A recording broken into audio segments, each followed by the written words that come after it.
একই দলের হয়ে ব্যাট করছেন বিরাট কোহলি এবং বাবর আজম, কিংবা এক প্রান্ত থেকে বল করছেন জসপ্রীত বুমরা এবং অন্য প্রান্তে শাহিন শাহ আফ্রিদি। বিষয়টি কেমন যেন খটকা লাগছে। খটকা লাগারই তো কথা, তবে এমনটাই হতে পারে যদি শেষ পর্যন্ত একে একে দুয়ে মিলে যায়। আর এমন কাজটি করার চেষ্টা করছেন আফ্রিকান ক্রিকেট কাউন্সিলের সাবেক চেয়ারম্যান সুমত দমাদার। 20 শতাব্দীতে দাতব্য ম্যাচের জন্য এশিয়ান একাদশ বনাম আফ্রিকান একাদশ মুখোমুখি হতো। এরপর 2005 সাল থেকে দাতব্য কাজে অ্যাপ্রো এশিয়া কাপ আয়োজন করা হতো। সবশেষ 2007 সালে হয়েছিল অ্যাপ্রো এশিয়া কাপ, যেখানে একই দলের হয়ে খেলতে দেখা গেছে বীরন্দন সেবাগ, ইরফান পাঠান, শহীদ আফ্রিদিকে।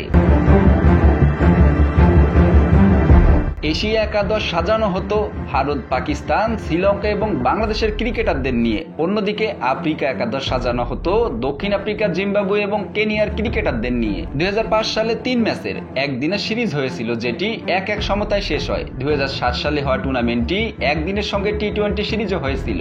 দুটি সিরিজেই সেবার 3-0 ব্যবধানে জিতেছিল এশিয়া একাদশ। এবার আবারও চালু হতে যাচ্ছে অ্যাপ্রো এশিয়া কাপের আসর, এমনটাই জানিয়েছে আফ্রিকান ক্রিকেট কাউন্সিলের সাবেক চেয়ারম্যান সুমত দমাদার।